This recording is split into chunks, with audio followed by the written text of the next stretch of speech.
sholat, tapi pikiran melayang. Begini jawaban Rasulullah yang menggetarkan hati.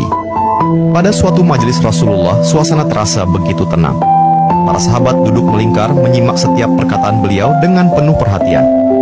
Namun, di antara mereka, ada seorang sahabat yang tampak gelisah. Jemarinya saling menggenggam, matanya menunduk, dan napasnya terasa berat.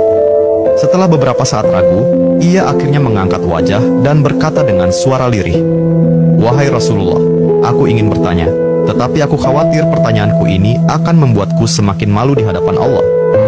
Rasulullah pun tersenyum lembut, menatapnya penuh kasih sayang.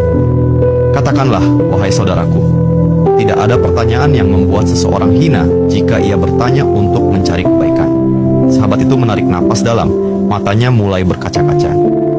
"Wahai Rasulullah, aku merasa salatku sering tidak khusyuk. Kadang aku mengingat urusan dunia, kadang pikiranku melayang entah kemana. Aku takut salatku tidak diterima oleh Allah.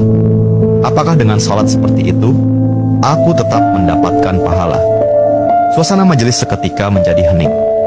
Para sahabat lainnya ikut menunduk, merasakan kegelisahan yang sama. Mereka tahu betapa beratnya pertanyaan itu. Namun, yang terjadi setelahnya benar-benar di luar dugaan. Rasulullah tidak langsung menjawab. Beliau menatap sahabat itu dengan penuh kelembutan. Lalu tiba-tiba air mata mulai membasahi pipi beliau. Para sahabat terkejut. Mereka jarang melihat Rasulullah menangis dalam situasi seperti ini. Dengan suara bergetar, beliau berkata, "Demi zat yang jiwaku berada di tangannya, sungguh setan tidak akan pernah berhenti berusaha mencuri bagian dari sholat seorang hamba hingga ia teralihkan. Tetapi ketahuilah, Allah tetap melihat usahamu." Rasulullah menarik napas dalam, lalu melanjutkan, "Wahai saudaraku, jika engkau meninggalkan salat hanya karena takut tidak khusyuk, maka setan akan menang. Tetapi jika engkau tetap berusaha salat meski pikiranmu teralihkan, ketahuilah bahwa setiap kali engkau berusaha kembali kepada Allah dalam salatmu, saat itulah Allah menyambutmu." Mendengar itu, sahabat tersebut tak mampu menahan tangis. Begitu pula para sahabat lainnya. Kemudian Rasulullah melanjutkan dengan penuh kelembutan, "Bayangkan seorang ibu yang melihat anaknya berjalan ke arahnya, tetapi anak itu sering jatuh dan tersandung. Apakah sang ibu akan marah? Tidak. Ia justru akan berlari menghampirinya, mengangkatnya, dan mendekapnya erat. Itulah Allah.